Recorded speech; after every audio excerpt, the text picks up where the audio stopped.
Hi guys, I'm Tony and I'm the Bored Housewife. Welcome back to my channel.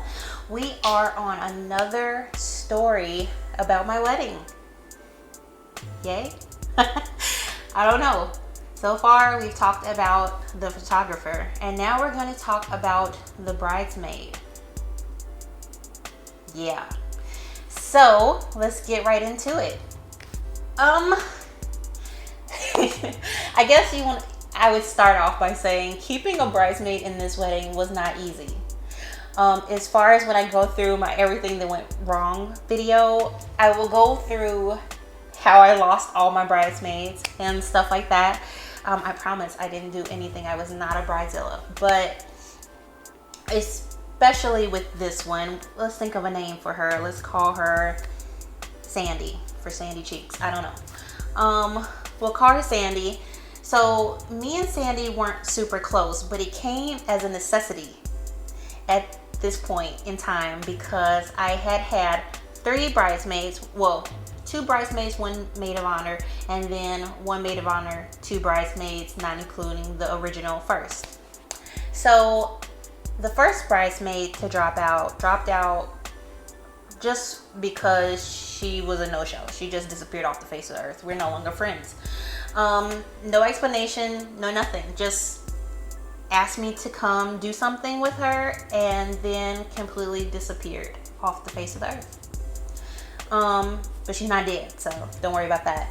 The second one was in a big of a, I don't know, hissy fit, a huff about the simple fact that me and her weren't as close as my other friends who were also in the wedding. So it made it seem like, you know, I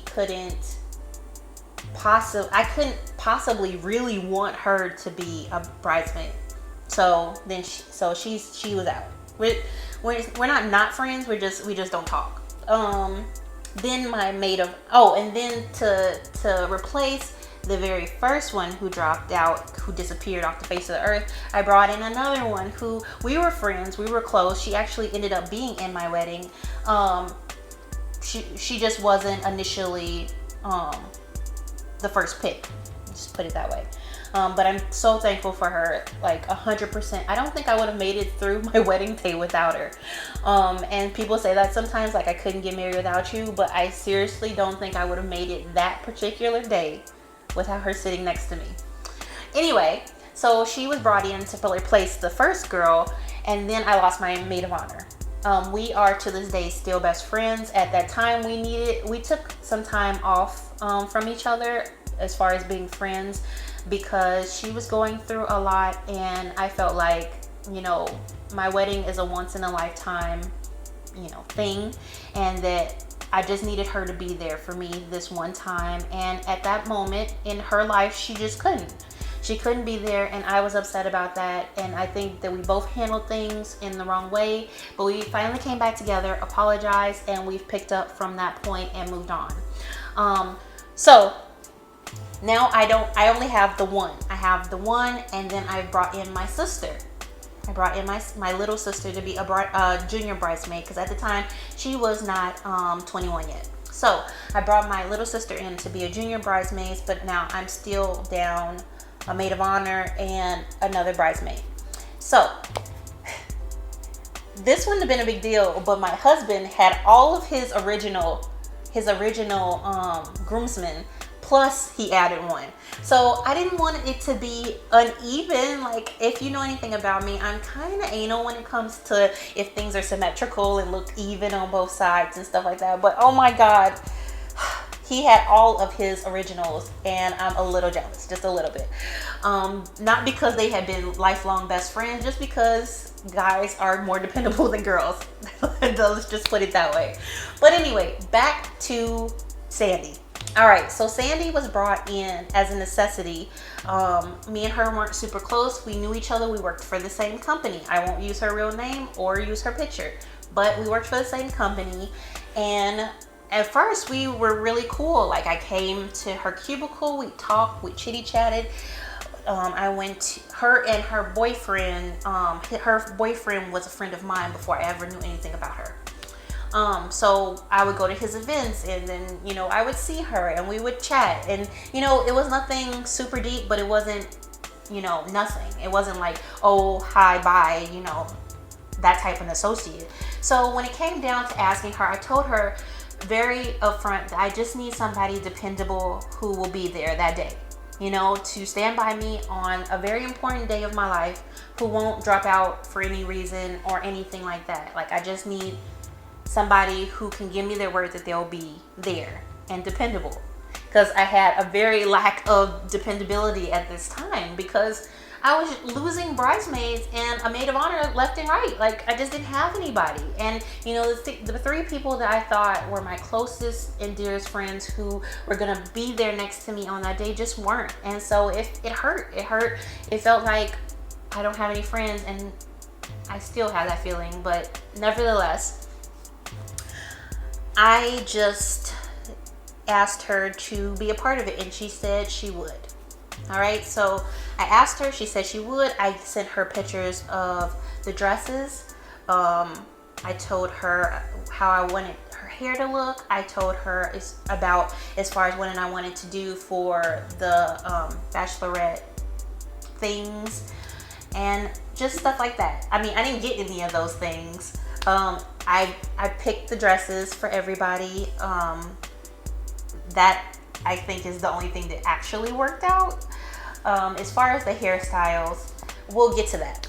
So I asked her, and let's see, I want to say it was a couple months before the wedding. So I asked her towards the beginning of the year, 2017. So if you guys don't remember, I got married in the end of September of 2017. So that is 9 months, or roughly, because my maid of honor dropped out at the beginning of the year. So I would say I waited a couple weeks. So at the least, it was 7 months before the wedding that I asked her, and she agreed.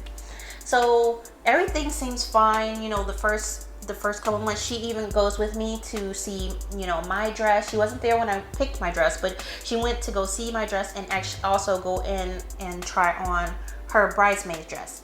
Everything seemed okay. I was excited. You know, we're still not super close, but I'm trying to make her feel involved with everything.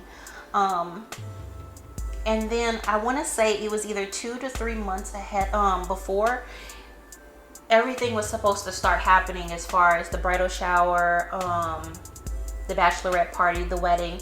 Since I didn't have anybody to really, you know, count on to do those things for me, like the one bridesmaid who was over 21, she was doing as much as she could. Like, literally, she was trying to pick up slack from every corner, and I don't know how to thank her enough.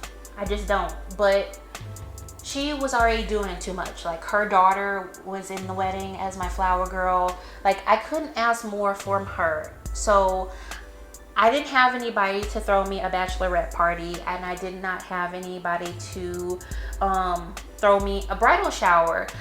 So some other family members stepped in for the bridal shower.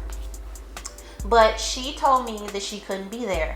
And she also told me, you know, that she would set up the bachelorette stuff, because no bride should have to set that up themselves.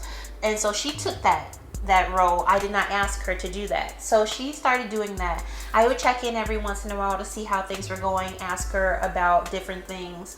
And then slowly but surely, it just seemed like she was pulling away. Like, she didn't want any parts to do with it. Like, and it wasn't like a direct, I'm not interested in being a part of any of this. It was just kind of like, you know, I'm in a higher paying position than you are, but I ain't got no money, so I can't be a part of these things. And it's like, in one hand, it's like, that's understandable. You initially did not plan to be a part of this wedding, and it's not like I'm your closest friend. So I understood that part, but I also your friend on Facebook, so I could see when you're just like turning up with the girls and trying to save money for this trip and blah, blah, blah. And it's like, this has been on your agenda for several months now, and the reason that you can't go out and have drinks or go to a party or whatever is because of what? Nevertheless, she didn't come to those things, I started to feel like, I mean, I really want you to be, you know, involved. So I messaged her directly, no one else, just me and her. And I told her, I want you to be a part of things. I want you to feel welcomed and a part of these things, because it's not just about the day of, it's about the things leading up to it. Like, this is a big thing. And so she was just like, you know, your day is still going to be a special day, and you don't have to worry about none of that. I just can't come to these things because I don't have money for it. So I didn't fight it. It's just like, okay, you know, you can't come to the spa thing that you're you know, setting up, and you also can't come to, you know, anything else, which is fine. We're not that close. Okay. So leading up to the day of, the night before we had our dress rehearsals, we went to the manor and we just did a couple walkthroughs. She was there. I was actually excited that she was there. Not that I thought she wouldn't be there, but she texted me ahead of time just to ask me about the entrance and stuff like that. So I was happy that she was there, but almost to the point where I didn't expect her to be. And I know that's weird to say, but it was like she was so absent through everything else and barely talked to me leading up to it, which I do believe is a direct reflection on her relationship with the guy that me and him, you know, were friends with. Like, he moved away, me and him, you know, chit chats here and there, but we're not like close or anything. But I knew him first, and I think they broke up, and I honestly think that was the catalyst to why she was treating me the way she did. But it's not like we ever talked about it. I never brought it up to her because that's not my business. Me and him aren't super close. Me and you aren't super close. You're just a part of my wedding. So we get to the dress rehearsal. I say, hi, glad you're here, blah blah. She's just standing around with her arms folded and not really being involved. But you know, I hand out all of my bridesmaids gifts, you know, to my bridesmaids. I don't have a maid of honor, so that's fine. I'm my own maid of honor. I give it to the moms, and you know, I want everybody to feel special. She chose not to come to the dinner, to the rehearsal dinner, which once again was fine. But I did notice that night that her hair was in a ponytail. At the beginning, when I asked her to be a part of the wedding, I made it very clear what I wanted everybody to dress, the dresses to look like. I sent her pictures of everybody's dress. At like halfway through the time frame, I made sure that everybody sent me pictures of their shoes, just like every little detail. And so nobody can tell me that I would have missed something as big as sending pictures of the hair, which I didn't, because I have proof, because I have all the text messages. So I was a little concerned, but this is the night before my wedding, so I'm not supposed to be worried about that type of stuff. But I was uneasy about it the whole night, and then I woke up really early. So it's time for me to leave the hotel, because I stayed the night at a hotel to not see my husband until I see him at the altar. And I text her, and I'm going to read you guys some of the text messages, and you can give me your opinion on what you think. But overall, I don't think I did or said anything wrong. And I'll also put it up on the screen in case you want to read it with me. But this is pretty much what happened. I texted her that morning, the morning of my wedding, and I said, and this is around 8 o'clock in the morning. Remember, my wedding isn't until 4 p.m. So I said, so are you planning on going somewhere for your hair? She said, didn't plan on it. Why do you ask? I said, it needs to be done. Everyone is to have a braid with it down. So my hair was all up for the wedding. So the only thing I wanted is everybody to wear their hair down with either like a braid. I put in several options for what your hair could look like, long as it was down with the braid. Like, that was all that I really wanted. And I said, that wasn't a suggestion when I sent you those pictures as options. This is an important day and you will be in most of the pictures, so you should take care of that this morning. She said, that wasn't made clear when you sent those pictures. If that was the whole point, I didn't take it that way, excuse me. I know it's an important day, but something should have been said before today. I don't have time, nor am I paying to get my hair done. If I had known that's how you wanted our hair, I would have taken care of it. So the problem with this is that I did. I sent it to her. I showed it to her. We discussed it. So I said, what did you plan on doing? I didn't know I needed to explain that everyone in the wedding should do their hair. And then I also sent her a screenshot of when I told her these are the hairstyles And she asked me specifically, are these ideas for what you want us to do or you? And I said, the bridesmaids. She said, are you going to have a hairstylist? Because I don't know how to do it. I even gave her options for where to go get her hair done. It was a place there in town, her personal hairstylist, or have her best friend who does hair do it. Once again, this is not a complex style. Your hair down and straightened with a braid. A single braid, 2 braids. I don't care how many braids. You have options. Just this was the particular thing. She says, I said, and I told you what I wanted you to do, because that was part of the screenshot. She said, you want a specific style, that should have been communicated. That said ideas. Didn't take it as that how you wanted our hair. And so I said, even if you weren't clear on how it should be done after all the pictures, how could you not think you had to do anything to it? You are in a wedding. You want to look like you're going to work, because as I said, the day before she had like a top bun, or like, you know, a messy ponytail with a bun on the top of her head, you know, not done at all, two-toned hair, you know, just nothing was done to it. So that was the only concern. If her hair was straightened and she was just like, I didn't get the braid done because I don't know how to do a braid, that would have been one thing. I have people there, you know, someone there who does hair, who does my hair. So that's not the problem. It's the simple fact that she had did nothing to her hair and did not plan to do anything to her hair. So I said, you are in a wedding, you want to look like you're going to work or chilling at home. It's not an expensive style. You need to look like the other bridesmaids, and everyone else seems to have understood what was wanted. Because like I said, everybody else seemed to understand it. It's not like she ever came to me and was like, hey, how do you want our hair? It was confusing when you sent those pictures to me, and I thought, you know, those were just ideas. Okay. She says, because it wasn't made clear, they seem to be options. I'm not getting my hair done. End of story. Then I said, because at this time now I'm with my soon-to-be mother-in-law, and we're going to the hair salon, and I'm pretty much telling her what she said. At this point, it's 9 o'clock. It's 9:07, and I'm just like, my mother said she'll fix it, because I told her what was going on, and she's just like, this is ridiculous. Like, this is the morning of. Is she really trying to look like she did last night? Everybody knew who she was and what she looked like, and anyway, I said, my mother-in-law says she'll fix it, no ragamuffin. And I said this in a playful way.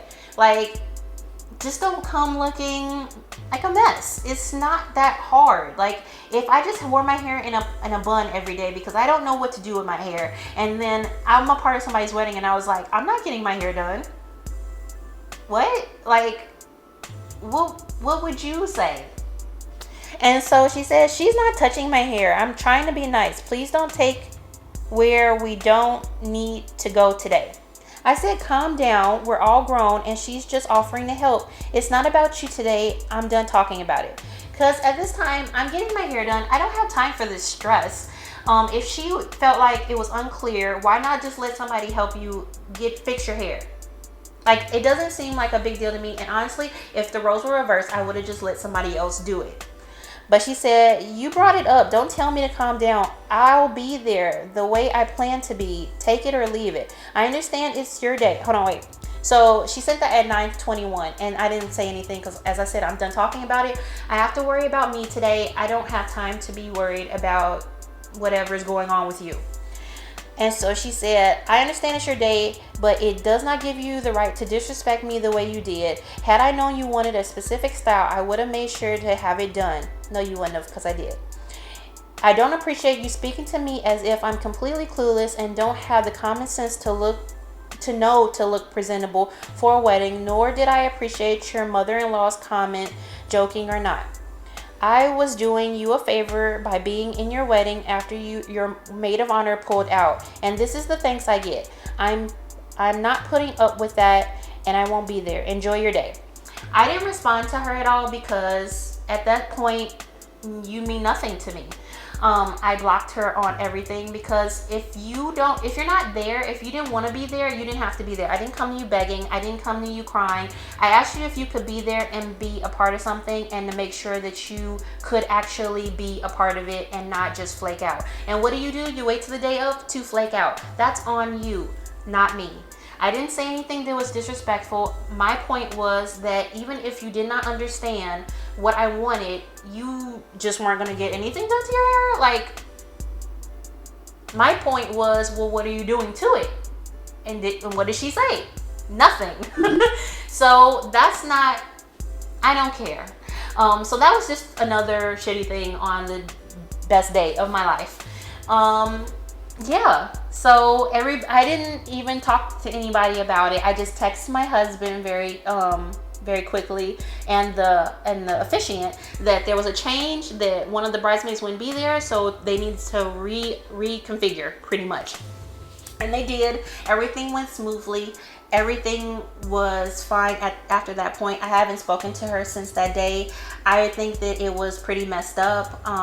But please leave your comments down in the comment section. Has anybody ever done this to you? Has anybody ever walked out on the day of your wedding?